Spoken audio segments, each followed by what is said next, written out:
miracles, does wonders. Ọlọ́run tí máa fi gbogbo àṣẹ ìyanu. Glory be to your holy name. Gbogbo tó kọ ní ọ̀rọ̀. We are grateful for what you have done. Inú wọn dùn sí ohun tẹ́ ti ṣe. We are glad at what you are doing. Àní inú wọn dùn sí owó tẹ́ ń ṣe. We are appreciative for all that you are about to do. Bẹ́ẹ̀ la sì ń fi mọ orí hàn lórí ohun tó kù tẹ́ tó ṣe. Glory be to your holy name. Hallelujah. We confess you this morning as our Lord. À ń jẹ́wọ́ inú ọ̀rọ̀ jẹ́ bí Olúwa wa. You are our Savior. Ẹ̀yin olùgbàlà wa. You are our Redeemer. Ẹ̀yin olùdáǹdè wa. You are our Comforter. Ẹ̀yin olùtùnú wa. You are the lifter up of our heads. Ẹ̀yin olùborí wa sókè. You are our Father. Ẹ̀yin ni bàbá wa. You are all unto us. Ẹ̀yin ni gbogbo sí wa. Glory be to your holy name. Hallelujah. The 12-hour sacrifice of praise experience of Friday take all the glory. Fún ẹ̀bọ yìí, oníwákàtí méjìlá tá a ní ìlàṣàlẹ̀ tí wọ́n fi gba gbogbogbò. Thank you for your moon. Ẹ ṣeun fún ẹ̀mí yín. Thank for the lead of your spirit. Ẹ ṣeun fún dídarí ẹ̀mí yín. That you choose to accept all our sacrifice that night. Fún ẹ̀yẹ̀ láti tẹ́wọ́ gbogbo yín wá láṣàlẹ̀ náà. Please take all the glory in Jesus' name. Ẹ jẹ́ kó bá gbogbo lórúkọ Jésù. Consequent upon that encounter, Sípa àbájáde ti àríwákà náà. today we have come again to worship you, Òní la tó ti wá láti wá jọ́sìn sí yín, to serve you. láti sìn yín. Please respond by speaking to us. Ẹ jọ̀wọ́ ẹ fèsì sí wa nípa dídáhùn sí ọ̀rọ̀ wa. Speak word of comfort to us. Ẹ sọ̀rọ̀ ìtùnú sí wa Olúwa. Speak to help us. Ẹ sọ̀rọ̀ sí wa láti ràn wá Speak lọ́wọ́. to save us. Ẹ sọ̀rọ̀ láti gbà wá. Speak to redeem us. Ẹ sọ̀rọ̀ láti rà wá padà. Speak to fulfill your purpose in our lives. Ẹ sọ̀rọ̀ láti mú ìpinnu ìṣe inú ayé wa. Thank you, Father. Ẹ ṣeun bàbá. Jesus' mighty name, we are praying. Àmín. Glory be to God in the highest.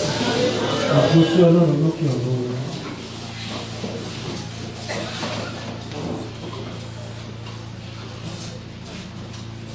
Second Corinthians chapter 1. Second Corinthians chapter 1, we are reading 2 verses 3 and 4. Orí kìíní.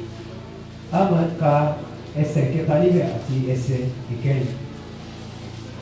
Blessed be God, even the Father of our Lord Jesus Christ, the Father of mercies, and the God of all comforts, who comforted us in our tribulation, that we may be able to comfort them which are in any trouble, by the comfort wherewith we ourselves are comforted of God.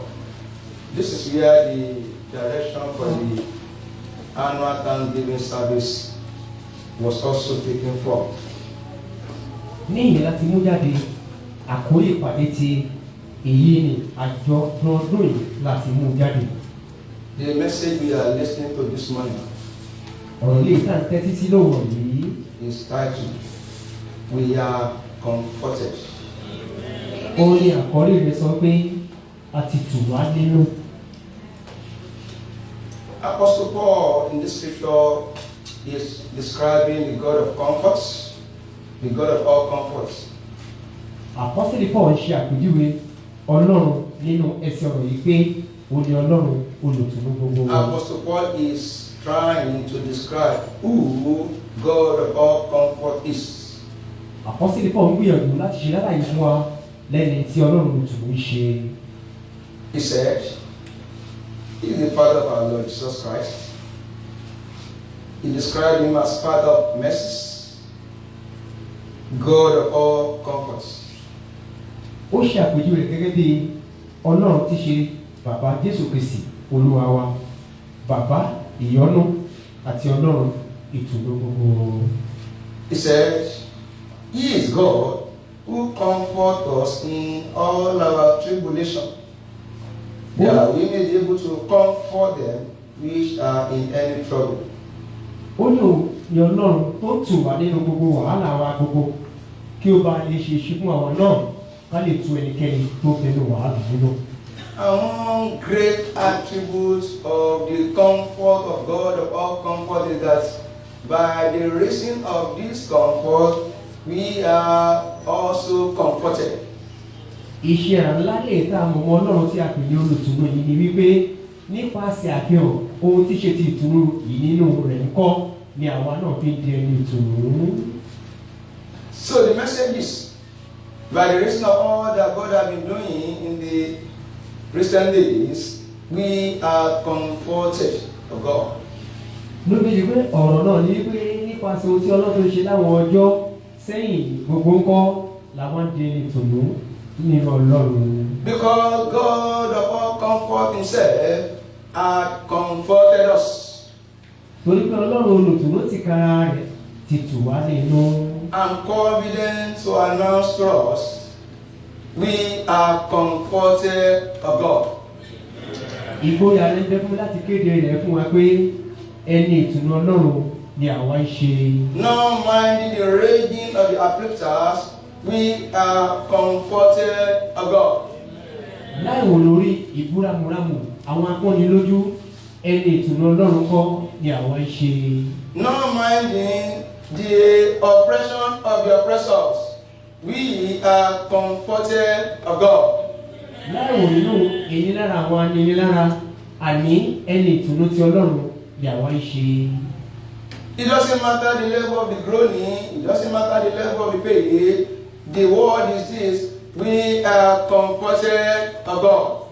Kò ní ṣe fún ìpele ìkérora, kò ní ṣe fún bí wàhálà ti lè ga tó, àní sẹ́ni ọ̀rọ̀ náà ni wípé ẹni ìtùnú Ọlọ́run làwa ń ṣe. The reports and tidings around may not be what we expect. The truth is that we are comforted of God of all comforts. Àkọsílẹ̀ gbólóhùn tàbí ìṣẹ̀lẹ̀ tó lè máa ṣe ní àyíká wa ó lè máa fi ojú hàn wípé gbọ́ pé ló gbogbo léyìí tí àwọn arímọ́ ara wa yìí ń kọ́ o kò lè ṣe wá lẹ́nu ìtùnú ṣùgbọ́n ní gbólóhùn ọ̀rọ̀ ni wípé ẹni ìtùnú Ọlọ́run ni àwa ń ṣe. We are comforted of Almighty God who ordained comforts and has commanded comfort ahead of time. Àwa ń jẹ́ ẹni ìtùnú tí Ọlọ́run lẹ́ni tó ti ṣe àgbékalẹ̀ gbogbo tí ṣe ti ìtùnú. Èyí ni wáyé torí wípé ó ti pàṣẹ ìtùnú yìí láti ọjọ́ sẹ́yìn. Ahead of time, God knew. Síwájú àkókò yìí ni Ọlọ́run ti mọ̀. Just because we are living in an evil world.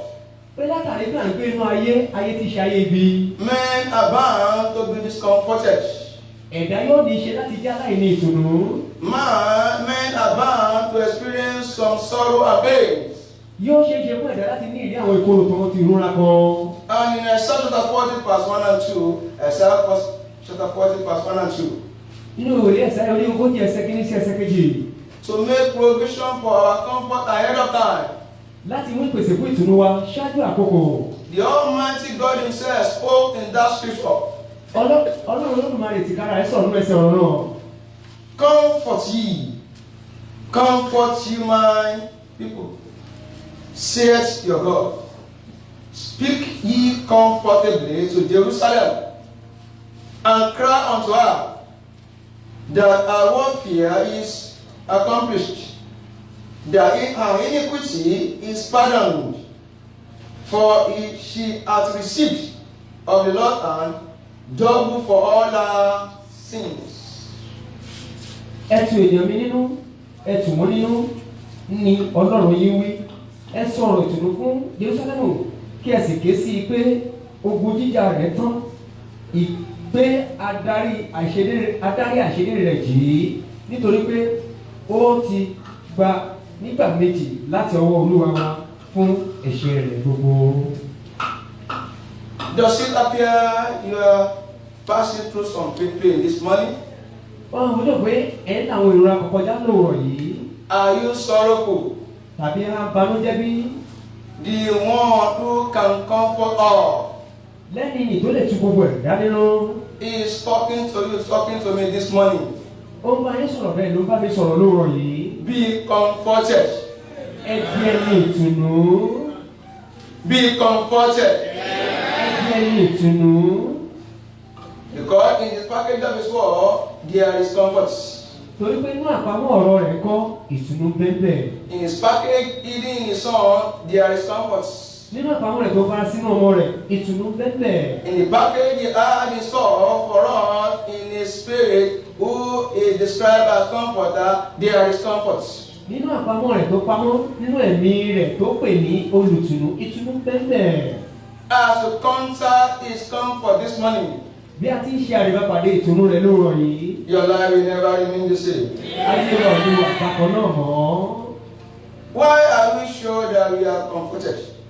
èyí ṣe tó fi dá wa lójú pé àwa ti dẹni ìtùnú. Why are we so sure? èyí ṣe tó fi dá wa lójú. Because of the assurance of his word. látàrí èyí ni àrídájú ọ̀rọ̀ rẹ̀. Before our Lord left this simple act, kí Olúwa tó fi ayé ẹ̀ṣẹ̀ yìí sílẹ̀. talking about Lord Jesus Christ now. tí a ń sọ̀rọ̀ nípa Jésù Kristi báyìí. In John chapter 14 verse 18, John chapter 14 verse 18, nínú ìwé Jòhánù orí kẹrìnlá ẹsẹ̀ kejìdínlógún. he gave us an assurance. ó fún ọ ní àrídájú ẹ̀rí. He said, ó ní I will not leave you comfortless. èmi ò ní fi í sílẹ̀ láì ní ìtùnú. I will come to you. torí pé mi ó padà kò ní wá. Do you have it in your own Bible? jẹ́ wa ní èyí ní òwe mọ́ tirẹ̀ bí. Turn your Bible to John chapter 14. ìwé Jòhánù orí kẹrìnlá. John chapter 14, verse number 18. ìwé Jòhánù orí kẹrìnlá ẹsẹ̀ kejìdínlógún. I hope you have located that scripture. Before Jesus Christ left, kí Kristi tó lọ, he knew ó mọ̀ there would be a situation of discomfort, ipò kan yóò dé bá ní tí ó ṣe pọ̀ àìnítùnú. a situation of pain may occur, ipò ńlá lè tọ́ ni wá. a situation of affliction may occur. ipò ìpọ́njú lè wáyé. And ahead of that, síwájú àkókò bẹ́ẹ̀ he spoke, ló mú sọ̀rọ̀ yìí. I will not leave you comfortless. èmi kì yóò fi yín sílẹ̀ ní aláìní bàbá.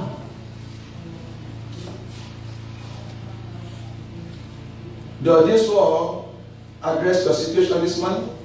ọ̀rọ̀ yìí máa ń bójú wo ìṣòro ti ẹbí lóòrọ̀ yìí bí. It's not a talkative. kì í ṣe oníwòròwòtò. That is why when he's talking, don't joke with what he's saying. èyí ló ṣe nígbà tó bá ń sọ̀rọ̀ ká má ṣe máa fi ọ̀rọ̀ ẹ̀ ṣe àpárá rárá. Because he has assured us torí pé ó ti mú dá wa lójú. that he will not leave us comfortless. For this reason, we are so confident that it doesn't matter what is happening, we are comforted. òun ò ní fi wá sílẹ̀ ní aláìní bàbá. látàdí èdè èyí ni àdájú rẹ̀ ṣe ń bẹ fún wa wípé àwa ti dẹni ìtùnú. We are so sure that we are comforted. ìdánilójú ẹ̀ bẹ fún wa pé a ti dẹni ìtùnú. Because when the Lord Almighty was assuring people of Israel of comfort, or He's sending message of comfort to them, He said, because He's sending the word of comfort because the warfare is accomplished. torí nígbà tí Ọlọ́run olùtùnú fi ọ̀rọ̀ yìí ránṣẹ́ sí àwọn Ísírẹ́lì ó ń sọ fún wọn wípé lógun jíjà àwọn gbogbo látàrí ìtùnú tó ń fi ránṣẹ́ yìí ó ti ṣẹ́. Most of the time, people are discomforted because of battles of life. ọ̀pọ̀ ìgbà làwọn èèyàn máa ń di aláìní ìtùnú látàrí ogun tí ń jà wọ́n ní ayé. As long as there are battles on earth, people will suffer discomfort. ní ìgbà tí ogun bá ti ń bẹ tó ń jà ní ayé àwọn èrò jìyà àìní ìdùnnú. As long as there are battles on the surface of the earth, people will suffer groaning and pains. ní ìgbà tó ogun bá ti ń jà lórí ilẹ̀ ayé àwọn èrò jọ jìyà ìkérora àti ìrora. As long as there are battles on earth, people will suffer one form of sorrow or the other. ní ìgbà tó ogun bá ti ń jà ní ayé àwọn èrò jìyà ìbànújẹ́ tàbí ohun mìíràn tó fara pẹ́. Anytime God is comforting His people, nígbàkigbà tí Ọlọ́run bá tu àwọn ènìyàn rẹ̀ nínú. He commands that the battle must be over. a máa pàṣẹ pé ogun níṣe láti tán. Because we have that confidence that we are comforted. torí báwa ní ìgboyà yìí pé ara ti tù wá. I want to proclaim by what the Bible says this morning. wọ́n fẹ́ kéde rẹ̀ nípasẹ̀ ohun tí ìwé mímọ́ sọ lówùrọ̀ yìí. Warfare is accomplished. àní ogun wa ti tán. That battle that is disturbing your peace, ogun ni tó dá àlàáfíà wa láàmú. that battle is over. ogun ni ó ti tán. Battle of tension is over. Ogun ìfòòró ti tán. Battle of sorrow is over. Ogun ìbànújẹ́ ti tán. Battle of confusion is over. Ogun ìdàrúdàpọ̀ ti tán. Battle of hopelessness is over. Ogun àìlèjì ti tán. Battle of helplessness is over. Ogun àìlèrànwọ́ ti tán. Battle of affliction is over. Ogun ìpòlú ti tán. Battle of sneer is over. Ogun ìkẹ́kọ̀ọ́ ti tán. Battle of mockery is over. Ogun ìṣẹ̀sí ti tán. Battle of worry is over. Ogun ìkórùrù ti tán. Battle of impossibility is over. Ogun ìfẹ́kẹ́ ti tán. Battle of unending failure is over. Ogun ìgbà yókù ti tán. Battle of unending sickness is over. Ogun ìfẹ́kẹ́ ti tán. The battle is over. Ogun ìlú ti tán. And we have that testimony that we are comforted. A sì ní ẹ̀rí pé a ti dẹni ìtùnú. The moment battle ceases, Ní kété tógun bá ti dá, people are bound to experience relief and comfort. àwọn èèyàn ló ní ṣe láti ní ìrírí ìtura tó ti ìtùnú. Prior to this time, Ṣáájú àkókò yìí, every inherited battle, gbogbo ti ṣe tàbí ogún bá. every battle traceable to your error, Gbogbo bá ní tọpinpin ẹ̀ sí àṣìṣe ẹni. every battle come by the wickedness of the wicked.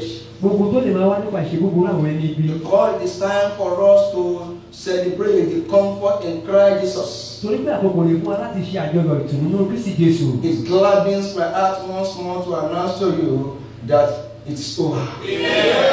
Amú inú mi dùn láti ṣe ìlànà ìníwájú wa pé ogun ti tán. Why am I so sure Èṣe tó fi dá mi lójú that the battle is over? pé ogun ti tán. In Isaiah chapter 14, Ní ìwé Ẹsẹ̀ orí kẹrìnlá. so that people can be so sure and be confident of comfort of God in His Christ. Kí ìdánilójú bá lè wà fáwọn èèyàn kí àdéhùn ẹ̀kọ́ tó máa bẹ fún inú ìtùnú nínú Kristi Jésù. The Lord spoke. Ọlọ́run sọ̀rọ̀. The oppressor behind all this battle cease. Anilára gbogbo tó ń bẹ lẹ́yìn àwọn ogun yìí wọ́n ti dẹ́kun. When the word of comfort is on course, Nígbà tí ọ̀rọ̀ ìtùnú bá ń bẹ lójú iṣẹ́, oppressor have no choice than to stop. anilára ò ní ọkọ láti ṣe ju pé kó dẹ́kun lọ. Isaiah 14 verse 4 assure us, Ìwé òwe lẹ́sẹ̀ orí kẹrìnlá ẹsẹ̀ kẹ́rin mú dá wa lójú. oppressors are ceased. Anilára wọ́n ti dẹ́kun. All the oppressors, Gbogbo anilára, all the troublers, gbogbo ayọ̀lẹ́nu, all the afflictors, gbogbo wọn ní lójú. behind the oppression leading to discomfort. Tó lè máa bẹ lẹ́yìn ìnira tó ń ṣokùnfà Because àìníjọba. God has commanded an end to all battles. Torí pé náà ti pàṣẹ òpin sí gbogbo. They shall cease Àyẹ̀wò yóò dẹ́kun. in the name of Jesus Christ. Àmín. Also, we are so confident that we are comforted in Christ Jesus. Bẹ́ẹ̀ gẹ́gẹ́ ní ìgboyà rẹ̀ bẹ fún wa pé wà á ti dẹ́ni ìtùnú Kristi Jésù. Because the Almighty God, in His prerogative, has pardoned us. Torí pé Ọlọ́run Olódùmarè nínú ìlànà àṣẹ rẹ̀ ti dáríjì wá. You cannot totally rule out the issue of sin from the turbulence, trouble, disturbance, pain, agony of humanity. A ò lè mú kúrò tàbí mú jáde pátápátá tán lóhun tí í ṣe ẹ̀ṣẹ̀ nínú wàhálà, ìdààmú, ìpọ́njú, ìnilára tó ń ti ìdààmú gbogbo tí ṣe ti àwa ẹ̀dá. They are battles because humanity cannot cease sinning from sinning. Ogun jà àwa ẹ̀dá torí pé ẹ̀dá ò lè ṣe aláìmá dẹ́ṣẹ̀. There are pressures here and there because man cannot be tired of sinning. Ìnilára bẹ sí ìsọ̀hún torí pé ẹ̀dá ò lè dáwọ́ nú ẹ̀ṣẹ̀ ní dídá. In 1 John chapter 2 verse 1, 1 John chapter Nínú ìwé Jòhánù kìíní orí kejì ẹsẹ̀ kìíní. so as not to fall prey to the atrocities of sin. Láti má ṣe di ìjẹsọ́wọ́ gbogbo ṣe ti ẹ̀ṣẹ̀. As children of God, Ẹbí ọmọ Ọlọ́run we were cautioned. a fà wá létí. My little children, Lẹ́yìn ìwé ìpẹ́ rẹ̀. this thing write I unto you, Láwọn nǹkan wọ̀nyí ni mo ń kọ sí yín that you sin, pé ẹ má ṣe dẹ́ṣẹ̀ mọ́. sin not. Ẹ má ṣe dẹ́ṣẹ̀ mọ́. You desire comfort. Ẹ fẹ́ ìtùnú. You are tired of groaning. Ó sun yín lórí ìkeroro. Sin not. Ẹ má ṣe dẹ́ṣẹ̀ mọ́. That scripture went further to state, and if any man sin, we have an advocate with the Father, Jesus Christ the righteous. Ìwé ọ̀rọ̀ náà tẹ̀síwájú nínú gbólóhùn rẹ̀ ní sísọ wípé tí àwa bá ń tẹ̀síwájú nínú ẹ̀ṣẹ̀ ní dídá, àwa ní alágbàwí kan ńlá tí í ṣe Jésù Kristi tí í ṣe alágbàwí wa tó ń bẹ pẹ̀lú bàbá. He didn't say if you continue to sin. If any man sin, Ó ní bí ẹnikẹ́ni bá dẹ́ṣẹ̀, peradventure, bóyá wá dẹ́ṣẹ̀, we have an advocate with the Father. a ní alágbàwí kan pẹ̀lú bàbá. That's where issue of pardon comes in. Ibẹ̀ ni ọ̀rọ̀ tí ṣe ti ìdáríjì ti wáyé. We are not talking about deliberate sin now.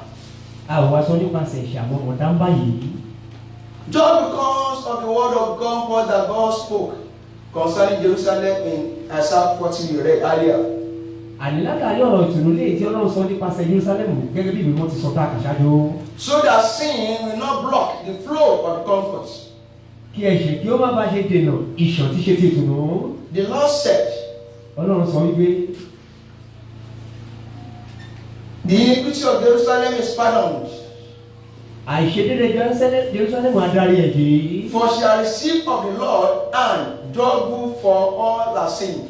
Torí tóun yóò tọwọ́ Ọlọ́run gbà ìṣẹ́gun méjì ìdáríjì lórí ẹ̀ṣẹ̀ rẹ̀ gbogbo. Just because the comfort of this season Àní látàrí ìtùnú ti sáà yìí. is according to the ordinance, prerogative, and purpose of God. Ó wá látàrí ìlànà ìpinnu tó ti àṣẹ ti Ọlọ́run. All the pardon we require Gbogbo ìdáríjì tá nílò. because of Jesus, the advocate, Àní látàrí Jésù Kristi ti ṣe alágbàwí. who is advocating for our pardon all the time. Tí ń dúró gẹ́gẹ́ bí alágbàwí lórí ìdáríjì wa ní ìgbà gbogbo. May we obtain necessary mercy. Àní kí Ọlọ́run kó ràn wá lọ́wọ́ láti rí àánú tó tọ́ gbà. May we obtain necessary pardon. Àní kí Ọlọ́run kó ràn wá lọ́wọ́ láti rí ìdáríjì tí ó tọ́ gbà. Most of the time the accuser hold on to our error. Ọ̀pọ̀ ìgbà ni àwọn olùfisùn máa ń ráwọ́ mọ́ àṣìṣe wa. But when God has proposed to comfort, Ṣùgbọ́n nígbà tí Ọlọ́run bá pinnu láti tuni nínú, the blood of Jesus Christ is not like the blood of Abel. ẹ̀jẹ̀ Jésù kìí ṣe gẹ́gẹ́ bí ẹ̀jẹ̀ Ébẹ́lì. His blood speaks better thing of pardon. Ẹ̀jẹ̀ rẹ̀ a máa sọ orin tí ṣe ti ìdáríjì. For my comfort, for your comfort, this season, Fún ìtùnú mi ìtùnú yín ní sáà yìí. like never before, Gẹ́gẹ́ bó ti ṣe bá òrírú rẹ̀ rí. blood of Jesus will speak. Ẹ̀jẹ̀ Jésù ló fọ́ọ̀mù. So shall it be in Jesus' name. Àmín. Before we pray this morning, Ká tó gbàdúrà lóòrọ̀ yìí. what to do to remain comforted? Lóhun tá a ní ṣe láti ṣe ká bá máa jẹ́ ẹni ìtùnú. Because God is so compassionate Nítorí pé Ọlọ́run jẹ́ olùyọ́nú púpọ̀ in His mercy, nínú àánú rẹ̀, in His kindness, ní ìṣòro rẹ̀, in His purpose for us. ní ìpinnu rẹ̀ sí wa. He asks us to celebrate Him as God of all comforts. Lókun tó fi rọ̀ wá pé ká ṣe àjọyọ̀ òun gẹ́gẹ́ bí Ọlọ́run olùtùnú. And consequent upon that, Ní àbájáde sí èyí, He's assuring us this morning ló mú dá wa lójú lówùrọ̀ yìí. by the reason of our celebration of Him Pé nípasẹ̀ àjọyọ̀ wa tá à ń ṣe nípa rẹ̀. and His purpose for us in Christ Jesus, Àti ìpinnu rẹ̀ fún wa ní Kristi Jésù. not binding what we are seeing physically. Láì wò lóró tá a bá rí nípa ojú wa. The truth is that we are comforted of Him. Òtítọ́ rẹ̀ ni wípé àwa ti ń dẹni ìtùnú nínú rẹ̀. But to remain comforted, Ṣùgbọ́n láti máa bẹ nípò ìtùnú. children of God must be responsible. Àwọn ọmọ Ọlọ́run níṣe láti jẹ́ ẹni ojúṣe. We must be active in faith. A gbọ́dọ̀ jẹ́ni tó mú ìgbàgbọ́ wá sójú iṣẹ́. We must live with His understanding. A gbọ́dọ̀ máa gbé pẹ̀lú òye rẹ̀. What to do to remain comforted of God? Kí ló ń tá a níṣe láti láti máa jẹ́ ẹni ìtùnú tọ́lọ́run? Number one, receive the word of comfort warmly by faith. Ìlànà àkọ́kọ́ ni pé ká tẹ́wọ́ gba ọ̀rọ̀ tí ó ti tùnú nípasẹ̀ ìgbàgbọ́. Receive the word of God warmly by faith. Ẹ gba ọ̀rọ̀ tí ṣe ti tùnú Ọlọ́run àní nípa ìgbàgbọ́. If you desire comfort, don't despise the word of comfort. Bí ẹ bá ń fẹ́ ìtùnú, ẹ má ṣe gan ọ̀rọ̀ tí ṣe ti ìtùnú. If you desire comfort, never despise word of comfort. Bí ẹ bá ń fẹ́ ìtùnú, ẹ má ṣe gan ọ̀rọ̀ tí ṣe ti ìtùnú. Don't argue with God. Má ṣe ja Ọlọ́run níyàn. Refusing the word is refusing the flow of comfort. Àní jíja Ọlọ́run níyàn dúró gẹ́gẹ́ bí títako ọ̀rọ̀ tí ṣe ti ìṣàn ìtùnú. Years ago, Lọ́dún sẹ́yìn, one elderly man came to church through the children. bàbá àgbà kan wá sílẹ̀ sí nípasẹ̀ àwọn ọmọ rẹ̀, Elderly woman. obìnrin àgbà kan. So for a few weeks, she didn't come to church. Fún ọ̀sẹ̀ díẹ̀ kò wá sílẹ̀ sí. So I decided to visit her at home. Ló mú tí wọ́n fi pinnu láti bẹ̀ wò nílé. So we got there. Adébẹ̀, The elderly woman was just lying down on the passage. ìránṣẹ́bìnrin náà tẹ́ ní sọ́tẹ̀tẹ̀ ló sùn lọ́tẹ̀tẹ̀. Good afternoon, Mama. Lọ́wọ́ kíyà pé ẹ káàsán màmá. I heard that you are sick, Mo gbọ́ pé ẹ ṣàárẹ̀. and I proclaim a word of comfort. Wọ́n sì wá kéde ọ̀rọ̀ ìtùnú. I said, Mama, in the name of Jesus, it is well. Wípé màmá ní orúkọ Jésù ó ti dára fún yín. Mama kept on saying it is not well. Màmá sáńtẹ̀síwájú gbọ́dọ̀ sọ wípé kò dára fún mi. She kept on saying it is not well. I said, Mama, it is well. Ó ṣà ń sọ gbọmọgbọmọ pé kò dára fún báwọn ti sọ pé ó ti dára fún yín. I didn't know that in her that just was resisting that word of comfort. Wọ́n ṣàmù náà nínú ìyànà náà tó ń takò ọ̀rọ̀ ìtùnú yìí. Is there anything you that is capable of resisting word of comfort? Ǹjẹ́ ló kó nínú kó wa tó lè má takò ọ̀rọ̀ ìtùnú? Because that thing is a transgression.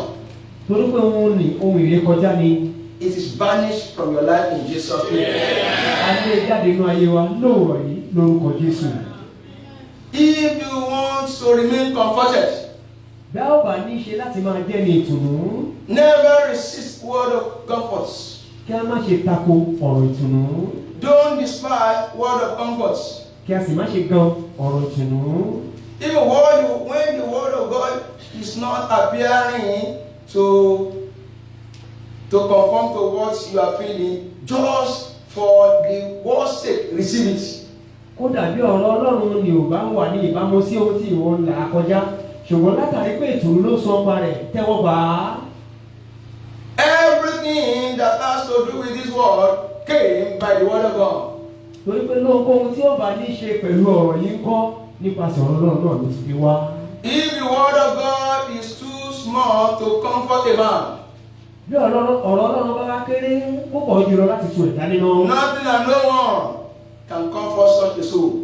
Kò sí ohun kan tàbí ẹnikẹ́ni tó lè túrúfẹ́ ọkàn bẹ̀ nínú. The Bible says in Psalm 119 verse 89, Psalm 119 verse 89, Bíbélì sọ inú ìwé orin Dáfídì orí kọkàndínlọ́gọ́fà ẹsẹ̀ kọkàndínláàádọ́rin. forever, O Lord, the word is settled in heaven. Ó ti dí láyé láwọn fìdí ọ̀rọ̀ kalẹ̀ ní ọ̀rọ̀. Not only that the word of God is impactful on us, Kì í ṣe pé inú ayé yìí kan ní ọ̀rọ̀ Ọlọ́run ti ń nípa. even in heaven, the word of God is settled. Kódà ní ọ̀run bákan náà ọ̀rọ̀ Ọlọ́run fìdí kalẹ̀. It's not ordinary word. Kì í ṣe ọ̀rọ̀ lásán. The word I'm sharing with you this morning is not ordinary word.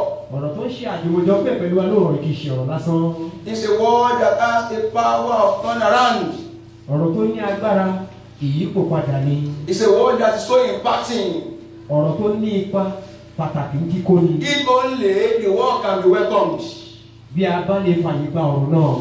May you live to receive word of God. Àyíká tó ní ìgbé ayé wa láti gba ọ̀rọ̀ Ọlọ́run. His word is not ordinary word. Torí pé ọ̀rọ̀ rẹ̀ kì í máa ṣe ọ̀rọ̀ lásán. David was pondering on it in Psalm 33 verse 9. Psalm 33 verse 9. Dáfídì ń ṣe àṣàrò ní ọ̀rọ̀ rẹ̀ ní òwe Dáfídì orí kẹtàlélọ́gbọ̀n ẹsẹ̀ kẹsàn-án. He said, for God spoke and it was done. Ó ní torí tí Ọlọ́run sọ̀rọ̀ tí a sì ṣe é. He commanded and it stood fast. Ó pàṣẹ rẹ̀ ó sì dúró kánkán.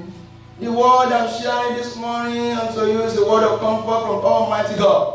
Ọ̀rọ̀ tó ń ṣe alábàápín rẹ̀ pẹ̀lú wa lóòrọ̀ yìí ọ̀rọ̀ ìtùnú ni látọ̀dọ̀ We God has spoken ahead of time. lè tọ́nà ti sọ ṣáájú àkókò. Because God has spoken concerning it ahead of time. Torí bọ́lá ti sọ nípa ti tèmi ṣáájú àkókò. It shall be done in your life. Àní a ó ṣe nu ayé yín. That word of comfort shall be done in our families. Ọ̀rọ̀ ìtùnúnì a ó ṣe nu ẹbí wa. The word of comfort that is established in our land. Ọ̀rọ̀ ìtùnú náà a ó fìdí ẹ̀ múlẹ̀ nínú ilẹ̀ wa. In all our situations. Inú gbogbo ipò wa gbogbo. This word shall reflect. Ọ̀rọ̀ yìí yóò máa fara hàn. Pain shall disappear. Ìrora yóò pòórá. Comfort will reign. Ìtùnú yóò jọba. Sorrow will end. Ìbànújẹ́ yóò wá sópin. Joy will take root. Ayọ̀ yóò fi gbòǹgbò. In the name of Jesus Christ. Àmín. God himself described his word. Ọlọ́run ti kára lè ṣe àpèjúwe ọ̀rọ̀ rẹ̀. How powerful his word is. Lórí bí ọ̀rọ̀ rẹ̀ ti lágbára tó. He described it in Isaiah 55. Ó ṣe àpèjúwe nínú ìwé Àìsáyà orí karùn-ún lé ní àádọ́ta. God himself likened the manifestation of his word to rain. Ọlọ́run ti kára lè fi ṣe àfihàn ọ̀rọ̀ rẹ̀ fún àfihàn òjò. That come from heaven Eléyìí tí tọ̀run sọ̀kalẹ̀ and will not return back. tí kì yóò sọ padà sọ́run. You know that scripture, very popular scripture. Ẹ̀mí ọ̀rọ̀ náà tó gbajúgbajà. Isaiah 55. Ìwé ìwé Àìsáyà orí karùn-ún lé ní Let us read àádọ́ta. it for the hearing of our soul this morning again. Ẹ jẹ́ ká tó kà fún gbígbọ́ ọkàn wa lóòrọ̀ yìí. God himself spoke. Ọlọ́run ti kára rẹ̀ sọ̀rọ̀. For the rain come down and the smoke from heaven, and return not either, but watered the earth, and maketh it bring forth and bud, that it may give seed to the sower, and bread to the eater. So shall my word be that goeth forth out of my mouth. It shall not return unto me void, but it shall accomplish that which I please, and it shall prosper in the thing whereto I sent it. God didn't allow us, didn't all just to celebrate him as God of all comforts for nothing. Ọlọ́run ọ̀gá ẹlẹ́dá ṣe àjọyọ̀ wọn Ọlọ́run gẹ́gẹ́ bí Ọlọ́run olùtùnú lásán. Because we want the truth of the word of comfort to be established every aspect of our lives. Torí pé òun fẹ́ ọ̀rọ̀ tí ṣe ti ọ̀rọ̀ ìtùnú láti fìdí múlẹ̀ ní gbogbo àyíká tó rọ̀ mọ́ yé wa. And the word of comfort is just like rain that comes down from heaven. Ọ̀rọ̀ ìtùnú sì wá rèé ìṣe ló dàgẹ́ bí òjò tí ń tọ̀run sọ̀kalẹ̀ wá. It doesn't matter the manifestation of the rain. Kò ní ṣe bí ó ti wù kí ìfarahàn òjò ṣe rí. It may flow like erosion, it may get to soften the ground and many more, yet it will not return back. Ó lè máa ṣẹ̀gẹ́ bí àgbàrá, ó lè máa mú kí ilẹ̀ kí ó máa rọrùn kó máa ronú, ṣùgbọ́n sílẹ̀ sí kò ní padà sọ̀rọ̀ mọ́. This season in particular, Ànísà yìí ní pàtàkì and our lives in general, àti ayé wa lápapọ̀. God has a peculiar reason why he is sending word of comfort. Ọlọ́run ní àkànṣe ìdí pàtàkì tó fi ń rọ̀rọ̀ ìtùnú. And the Lord lives, Bí Ọlọ́run ti ń bẹ láàyè, that purpose shall be accomplished. ìpinnu ni yóò wá sí ìmúṣẹ. That comfort, that relief that our souls are yearning for. Ìtùnú tó ti ìrọ̀rùn tí ọkàn wa ń pòǹgbẹ fún. Because the word has gone forth, Torí pé ọ̀rọ̀ lè ti jáde, it shall be accomplished. a ó ní ìmúṣẹ bá a. We will not end this year comfortless. A ò ní parí ọdún yìí láláì ní ní ìtùnú. The rest of year 2021, Ìjọ ọdún tẹ̀yìn tá à ń bẹ́nu rẹ̀ yìí, it shall not end in groaning. a ò ní parí ẹ̀ sí ìpéròrò. It shall not end in A ò disturbance. ní parí ẹ̀ sí ní ìdààmú. It shall not end in unending A ò ní trouble. parí ẹ̀ sí ní ìyọnu àìlópin. It will end in relief for you and I. Bí kò ṣe pé yóò parí sínú ìrọ̀rùn tó ti lò fún èmi àti ẹ̀yin. For this reason, brethren, Fún látàrí ibi èyí ará, for your testimony of comfort to be stable, fún àrí ìtùnú wa láti dúró pọ̀yì. never be tired of the world. Ẹ má jẹ́ kí ó sú yín èèyàn yìí. We are living in evil world. Torí pé à ń gbénu ayé ẹ̀ṣẹ̀. The world is dominated with the evil of every day. Torí pé ibi ní í ṣe àkóso gbogbo ọjọ́ ní báyìí. Don't be tired of the world. Ẹ má jẹ́ kí ọ̀rọ̀ kó sú yín. You need the world to subdue. torí pé a nílò rẹ̀ láti tẹrí rẹ̀ bá. all the atrocities of the evils of this world. Gbogbo iṣẹ́ láabi tí ṣe ti bìtá yé yìí. May you live to be friendly with the word of God. Àdìsí àjọ ìgbé ayé wa láti jẹ́ ọ̀rẹ́ sí ọ̀rọ̀ ti Ọlọ́run. May you live to always welcome the word of God. Kí á gbé ìgbé ayé wa láti máa gba ọ̀rọ̀ náà láàyè ní ìgbà gbogbo. Your image sounds shallow. Àríwá òjìlẹ̀ tó. Secondly, Kókó èkejì. what to do to remain comforted Lóhun tá a ní ṣe láti jẹ́ kí a máa wà nínú ìtùnú. in the comfort of Almighty God. Nínú ìtùnú Ọlọ́run Olódùmarè.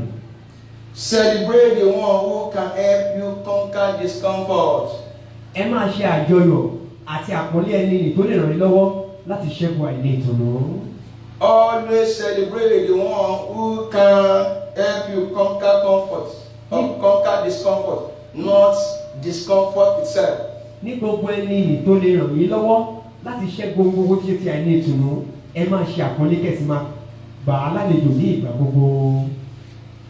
The only one of Israel, Lẹ́nìkan ṣoṣo ti Ísírẹ́lì, the one who made his spirit comforter, lẹ́ni tó ṣe ẹ̀mí rẹ̀ ní olùtùnú. live to celebrate him. Ẹ gbé ìgbé ayé láti máa ṣe àjọyọ̀ rẹ̀. Majority of us are still suffering on any discomfort because we celebrate situations of discomfort than the one who can help us conquer discomforts. Ọ̀pọ̀ wa la ṣì ń bẹ nínú àìní ìtùnú torí pé à ń ṣe àpọ́nlé tó ti àyẹ́sí ẹni nì tí í ṣe aláìní ìtùnú ju olùtùnú tí kára rẹ̀ lọ. The truth is, Òtítọ́ rẹ̀ ni pé every situation of discomfort, gbogbo ipòkipò tí ṣe àìní ìtùnú, be it in sickness, bóyá nú àárẹ̀ ni, failure, ìkùnà ni, one distress or the other, wàhálà kan tàbí òmíràn, it can be stronger than God. kò lè lágbára ju Ọlọ́run lọ. It can be mightier than God. Àní okun rẹ̀ ò lè tó ti Ọlọ́run. It can be wiser than God. Bẹ́ẹ̀ gẹ́gẹ́ ni ò lè gbọ́ tọ́lọ́run. So that wisdom Èyí ló ti gbọ́ fún ni must be embraced. a gbọ́dọ̀ ká kún. If the situation of discomfort cannot be stronger than God, Bí ipò tí ṣe ti àìní ìtùnú ò bá lè lágbára jọ Ọlọ́run, who then must be celebrated? táwa lè dá níṣe láti máa ṣe àjọyọ̀ rẹ̀. Is God. Ọlọ́run ni. It appears that privileged condition is so painful, Ó fojú hàn pé ipò tí ṣe ti bá ní jẹ́ ètò ga yín lára púpọ̀. appearing as if it can kill. Tó ń fojú hàn pé kó pé ìṣe ló dàbí ètò fẹ́ pa ni. But the truth is this: Òtítọ́ rẹ̀ ni pé there is one power that can kill it. agbára kan bẹ lè tó lè pa á. So keep on celebrating the one who can help you conquer discomfort rather than situation of discomfort itself. Lóbi lè pé kí á tẹ̀síwájú láti máa ṣe àkọlé àti àyẹ́sí ẹni nì tí ó lè pa èyí ni àìní ìtùnú ju àìní ìtùnú ti kára rẹ̀ lọ. I said that Mama to begin to celebrate the one who can end our discomfort. Wọ́n bẹ̀ ìyá náà wò láti mú láti bẹ̀rẹ̀ sí ṣe àjọyọ̀ ẹni tó lè fòpin sí gbogbo àìní ìtùnú ìyá náà ni. But in error, Mama over celebrated our situation. Ṣùgbọ́n nínú àṣìṣe ìyá ni ṣe àkọlé ipò rẹ̀ kọjá bí ó ti yẹ. 3 times I mentioned to her, it is well with you, Mama. Torí pé nígbà mẹ́ta ọ̀tọ̀ọ̀tọ̀ ni wọ́n wí ìyá náà pé àní ó ti dára fún yín ìyá. Because of what she was feeling. Látàrí ìmọ̀lára yìí tó ń ní. I want us to have some understanding in that this morning. Máa fẹ́ abẹ́ láti ní àwọn òye kan ní ìlànà náà lóòrọ̀ yìí. Don't because of the pain of your sickness turn sickness to God. Ká má ṣe tàtàrí ìrora tó rọ̀ mọ́ àìlera wa ká sọ àìsàn di Ọlọ́run. Don't because of the pain of your failure turn failure to God. Ká má ṣe tàtàrí ìrora tó rọ̀ mọ́ èyí ni ìkùnà wa ká sọ ìkùnà di Ọlọ́run. Don't because of the pain of crisis turn crisis to God. Ká má ṣe tàtàrí ìrora tó rọ̀ mọ́ wàhálà tá ń là kọjá ká sọ wàhálà di Ọlọ́run. Your crisis is not Christ and can never be greater than Christ. Wàhálà wa ìṣe ti Kristi kò sì lè ga ju Kristi lọ. Christ Jesus is stronger than your crisis. Kristi Jésù lágbára ju wàhálà wa lọ. Rather than keep on wasting your time celebrating Christ, celebrate Christ Jesus.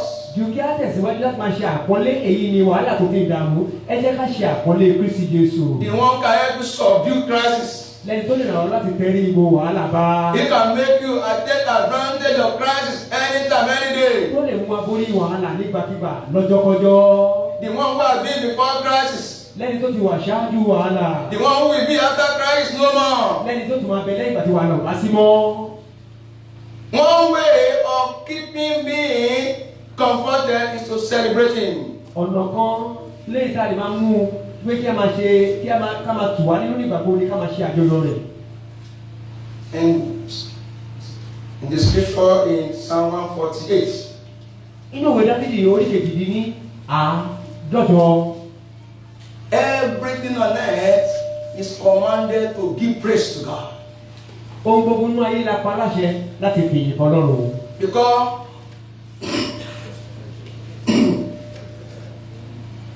he is above all. Torí pé òun ló ga jù gbogbo lọ. He is above all. Òun ló ga jù ẹni gbogbo lọ. Let us come to that scripture. Ẹ jẹ́ káwọn ẹsẹ̀ ọ̀rọ̀ inú náà.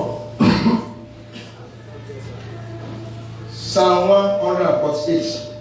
Ìwé Dáfídì orí kejìdínláàádọ́jọ. Nothing and no one was left out.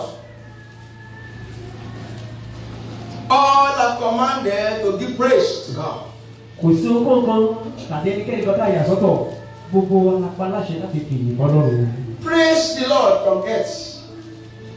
Ye dragons and all beasts, fire and hail, snow and vapor, stormy wind, fulfilling his word, mountains and all hills, fruitful trees and all cedars, beasts and all cattle, creeping things and flying fowl, kings of the earth, all people, princes, all judges of the earth, both young men and maidens, old men and children.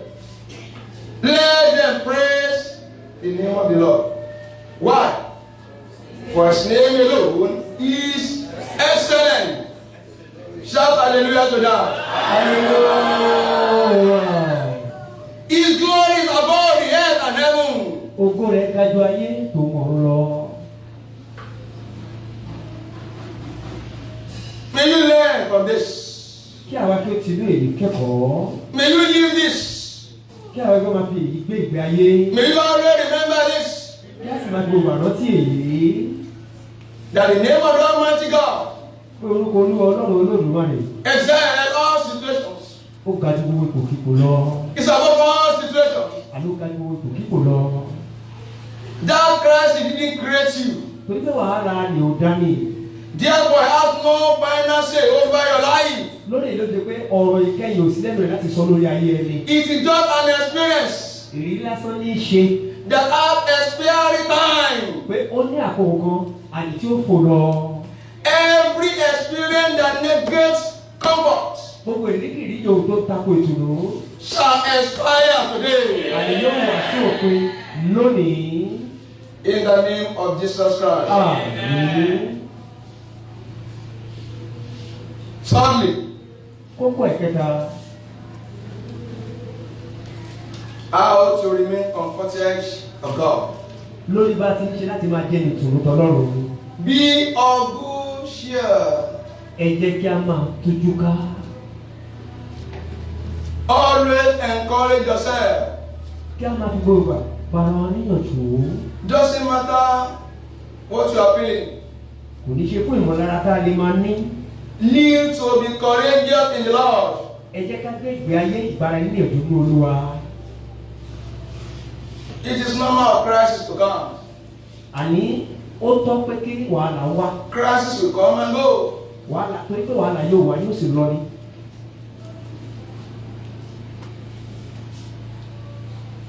Jesus Christ Kristi Jésù.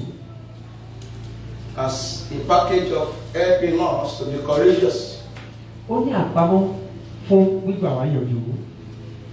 In the scripture we read in John chapter 14, verse 18, He said, I will not leave you comfort. Take a courage in this. Ẹ mú ìyànjú nú èyí. And also in John chapter 16 verse 33, John chapter 16 verse 33. Bẹ́ẹ̀ gẹ́gẹ́ ní ìwé Jòhánù orí kẹrìndínlógún ẹsẹ̀ kẹtàlélógún. He said again, Ó tún sọ bẹ́ẹ̀. these things have I spoken unto you, that in me you might have peace. In the world you shall have tribulation. But be of good cheer, I have overcome the world.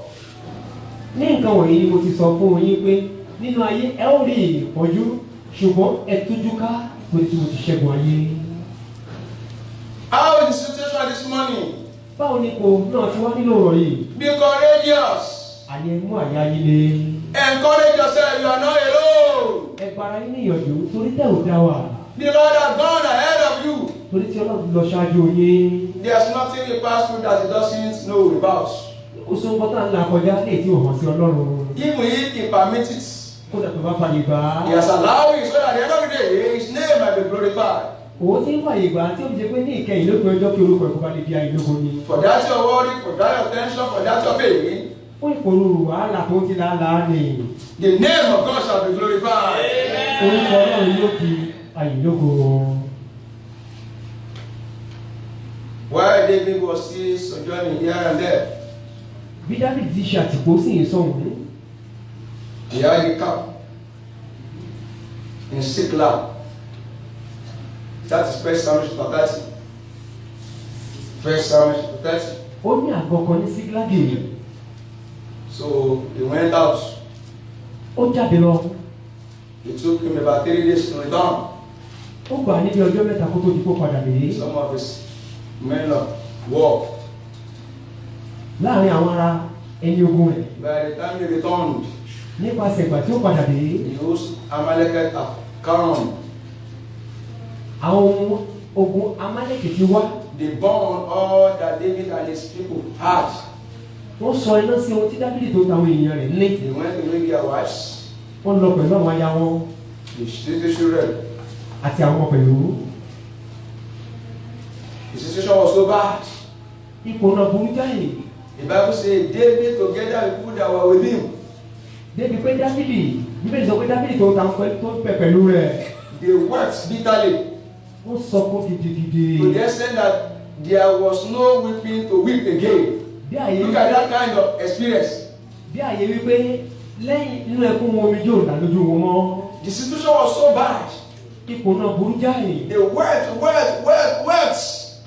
Wọ́n sọkún.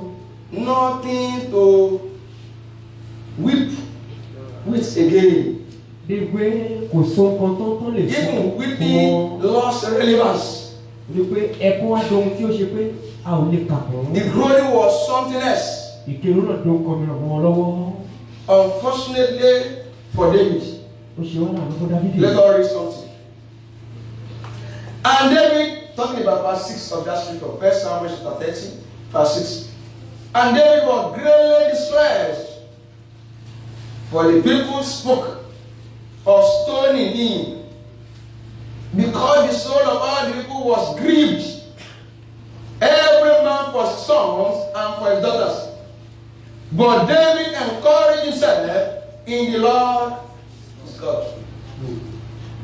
Dáfídì ìbánújẹ́ gidigidi nítorí pé àwọn èèyàn náà sì ń sọ̀rọ̀ láti sọ ọ́ ní òkúta nítorí tí inú gbogbo àwọn èèyàn náà sì bàjẹ́. Olúkúlùkù ọkùnrin nítorí ọmọ rẹ̀ ọkùnrin àti nítorí ọmọ rẹ̀ obìnrin, ṣùgbọ́n Dáfídì mú ara rẹ̀ ní ọkàn le nínú Olúwa Ọlọ́run rẹ̀. At times, the pains of life may get to this level, Ìgbà máa wà tí ìrun ayé lè dérúfẹ́ àyè yìí.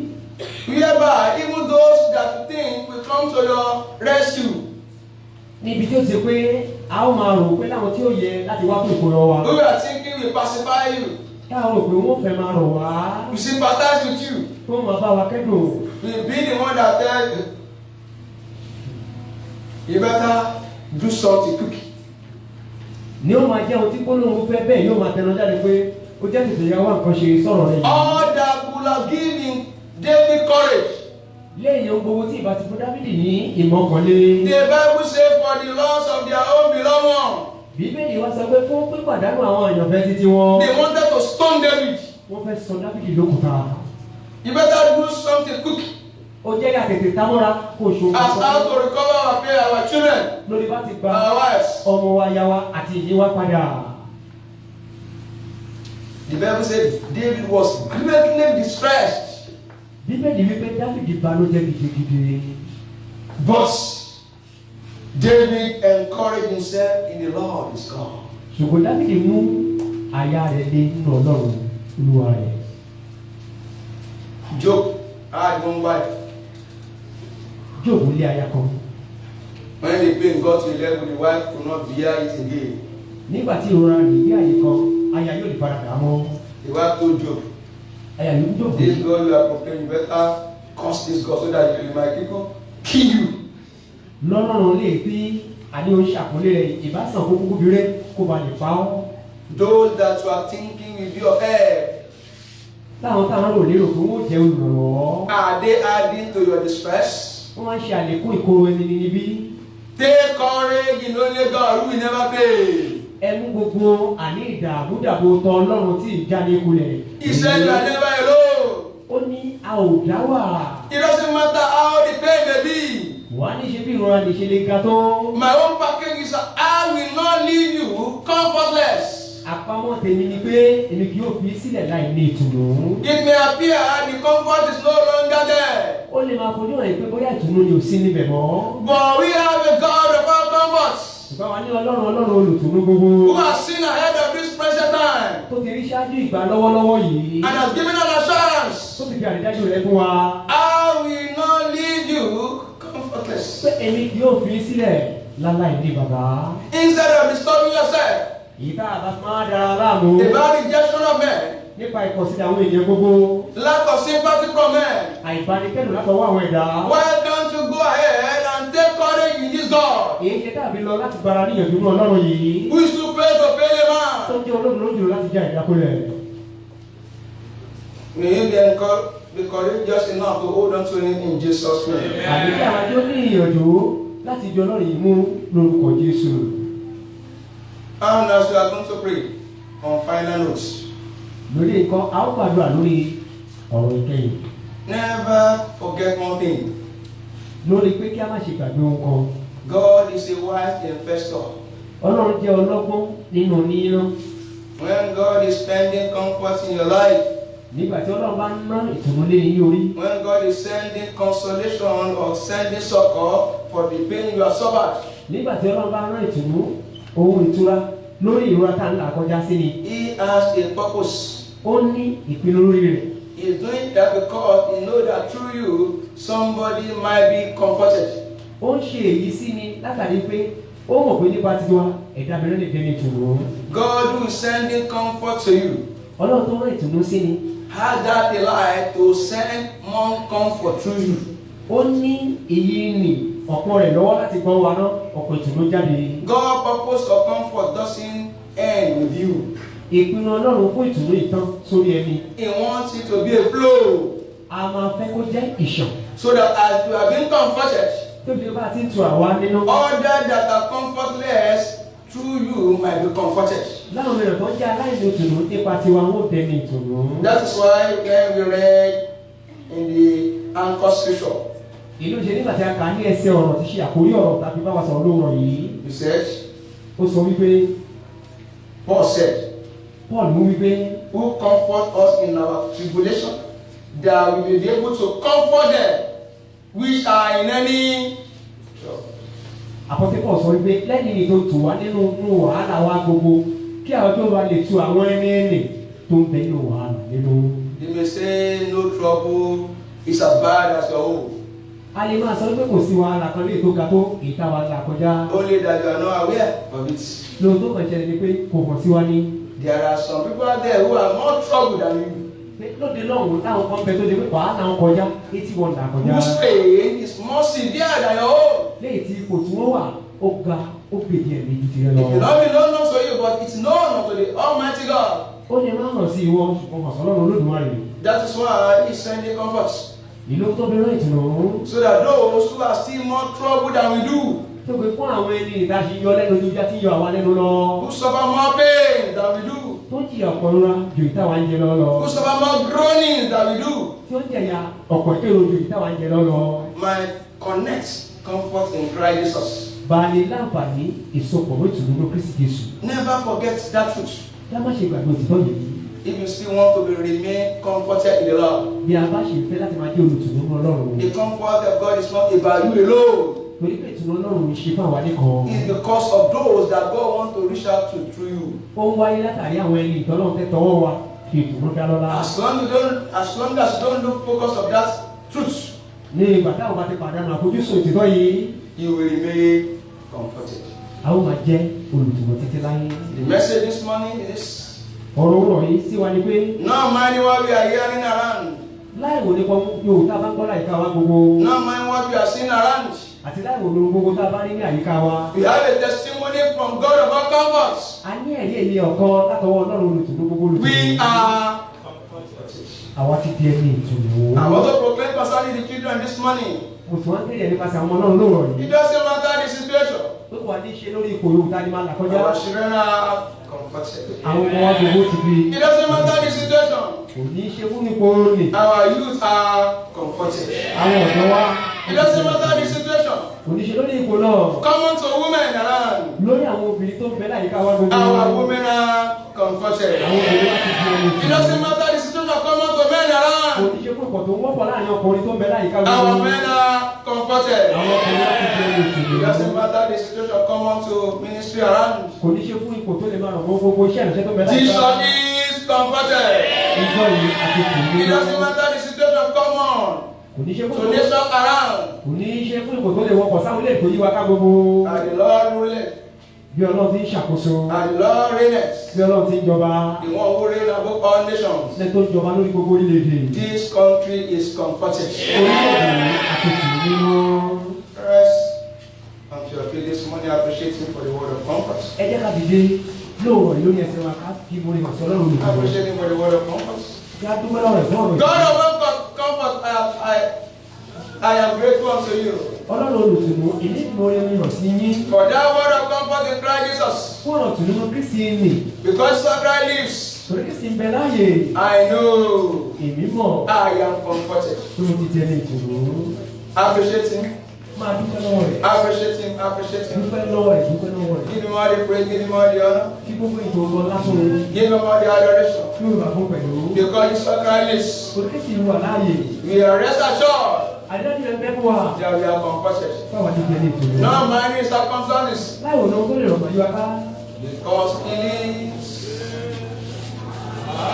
Your face tomorrow, because it lives, all fear is gone, because I know He was my future, and life is what I live in God, because He lives, Because he lives. because He lives. With my face to mine, Because you live, I am comforted. I have that hope. all fear is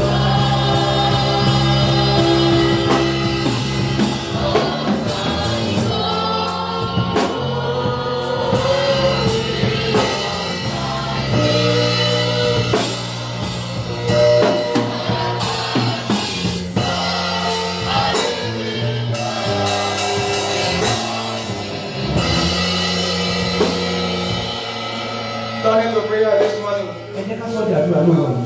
Take your word, take your situation unto him. Ẹ jẹ́ ká máa gbé ìkó wa kan Ọlọ́run wájú. He has promised Ó ti ṣe he will never leave you comfortless. ó ti ṣe ìlérí ìdìbò ẹ̀kọ́ òun ìdìbò ọ̀tẹ̀ láláì ní bàbá. The one who has promised never to leave you comfortless. Lẹ́yìn tó ṣe lè kó òní fún mi láti bàbá. I bring all my situation of discomfort to you this morning. Mo mú òun tó ti àní tó lórí sọ wá lọ́wọ́ yìí.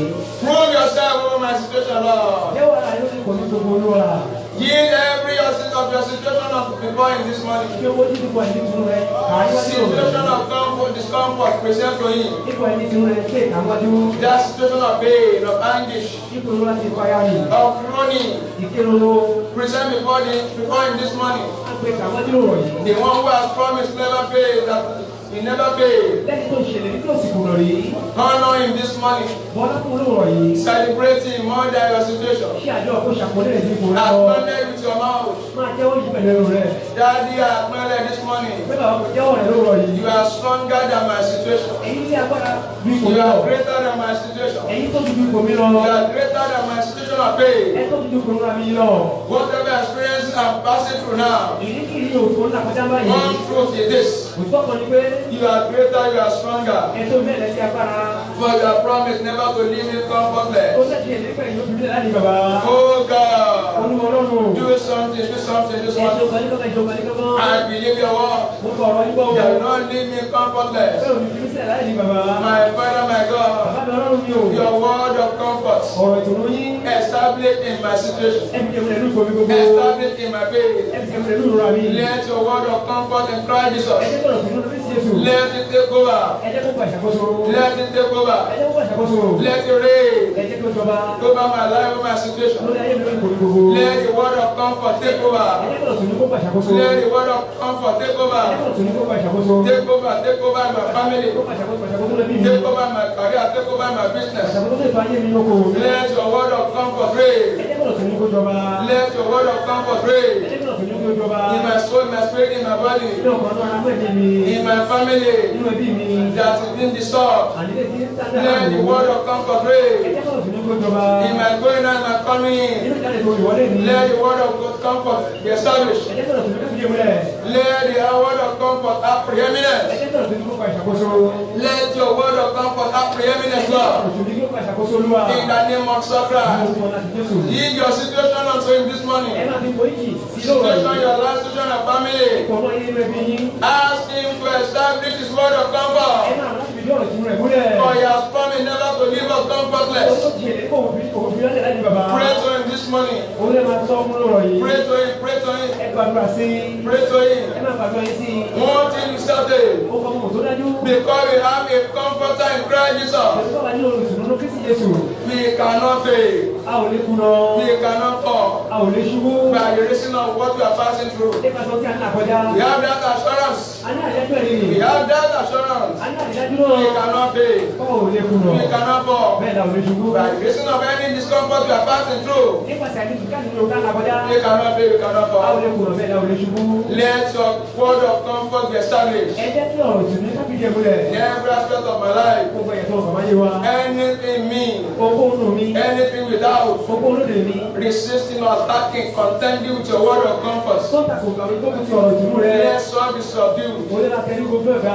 in the name of Jesus Gbogbo Christ. láti Jésù rẹ̀ yé wa. Let soul be subdued Bàbá la tẹ̀lé gbogbo ẹ̀ka. in the name of Jesus Christ. Ní orúkọ láti Jésù Kristi. God grace to keep on celebrating you, Olè ọ̀bẹ láti ẹ̀sọ́ ló máa ṣe àjọyọ̀. praising you above all my circumstances. Láti máa yin padà bọ́ ẹ̀kọ́ tó ta padà lọ. Give unto me, Lord, Ikú mi olúwa. the grace to always be courageous, Olè ọ̀bẹ láti máa mú àyà mi lé ní ìgbà gbogbo. to encourage myself in the Lord. Láti máa bára mi ní ìyànjú Ọlọ́run. No mind who is despising me. Láì wò lẹ́ni tó lè máa kọ̀ mí ní. No mind is not sympathizing with me. Láì wò lẹ́ni tó lè máa bá mi kẹ́dùn. That grace to always take courage in you. Olè ọ̀bẹ láti máa gbogbo ní ìgbòkè nínú yín. Give unto me, give unto Ikú mi me, olúwa, Lord. ikú mi lọ bí ikú olúwa. Give unto me, Lord. Ikú mi olúwa. Give unto me, Ikú mi olúwa, ikú mi my olúwa. Father, my God. Bàbá mi Ọlọ́run mi. Let your comfort for my life be a comfort on every side. Ẹ jẹ́ kí ìtòní fún ayé gbogbo jẹ́ ìtòní fún àgbogbo. Let me have that testimony of comfort on every Ẹ side. jẹ́ kí ní ẹ̀rí ìtòní ní àgbogbo. I want to be a blessing to as many that are troubled. Mo fẹ́ máa jẹ́ alábòkú fún ọ̀pọ̀ta yọ lẹ́nu. My Father, my God, Bàbá mi Ọlọ́run mi o. saturate my life with comfort. Ẹ fi ìtòní tí ayé mi yọrùn. To be able to comfort as many that are comfortless. Láti lè fi lè tú ọ̀pọ̀ta yọ To be a lẹ́nu. blessing to as many that are discomforted. Láti máa jẹ́ alábòkú fún ọ̀pọ̀ta yọ lẹ́nu.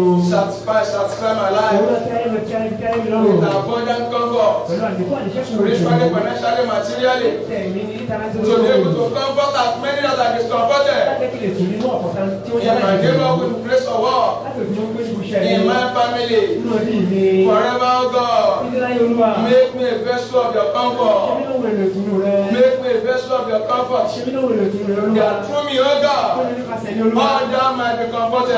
yóò jẹ́ ní ìtùnú. Spiritually, financially, materially. Ẹ̀mí níta délé kó wẹ̀rẹ̀. Satisfy my life with comfort. Kí ayé mi lọ́rùn pẹ̀lú ìtùnú rẹ. That through me, O Ó God, lè nípasẹ̀ ní Olúwa. all thou might be Àwọn comforted. yóò jẹ́ ní ìtùnú. In the name of Jesus Olúwa Christ. láti Jésù.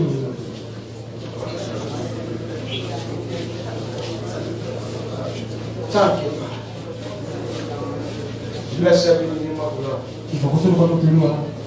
He has promised He will never fail. I will follow. I will follow Him. He has promised He will never fail. His faithfulness is forevermore.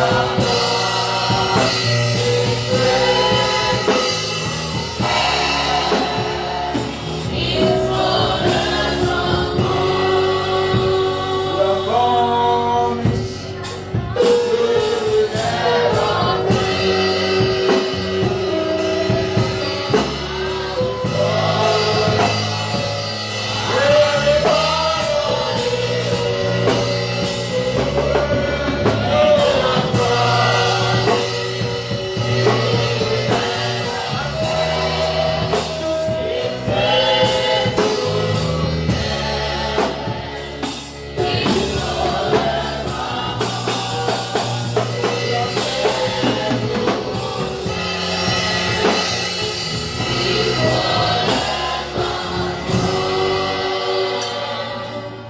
God of all comforts, Ọlọ́run ìtùnú gbogbo who is ever faithful to His word.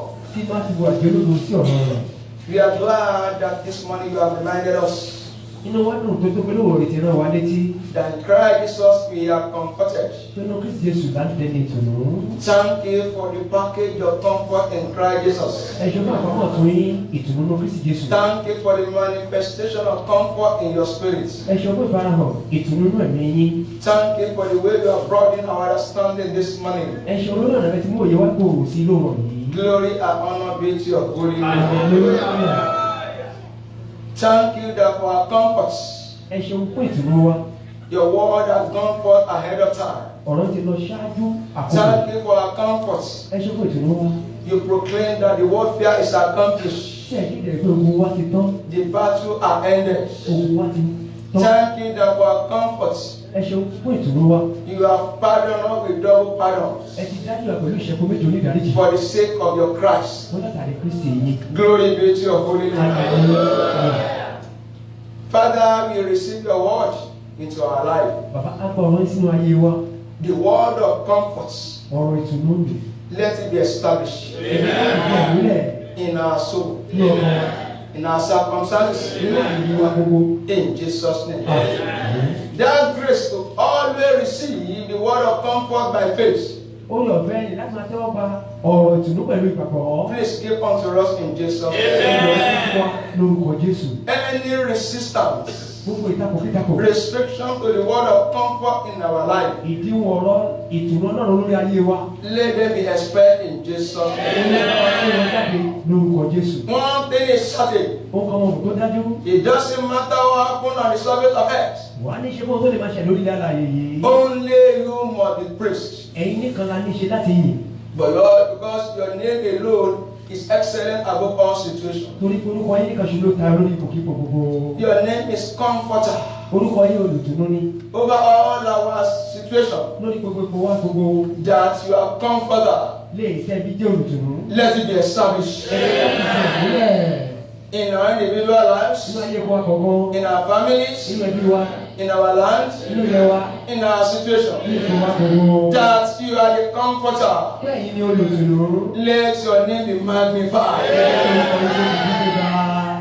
In Jesus' name. You reminded us Ẹ náà wá létí. you have a purpose of comforting us. Ẹ̀yin nídìí pàtàkì tó mú ìtù wá So nínú. that through us, Tí ó nípa nípa tiwa. All that are troubled Àwọn èèyàn tá yọ lẹ́nu. might be comforted. Wọ́n fi lè jẹ́ ní ìtùnú. We pray for the children. Agbàdo fáwọn ìwé. We pray for the youth. Wọ́n fáwọn ọ̀dọ́. Pray for men and women. Agbàdo fáwọn obìnrin. Make us vessels of comfort. Ìjọba ní olè ìtùnú. Through us, O God, Nípasẹ̀ wa Olúwa. let others be comforted. Láti àwọn ènìyàn nínú.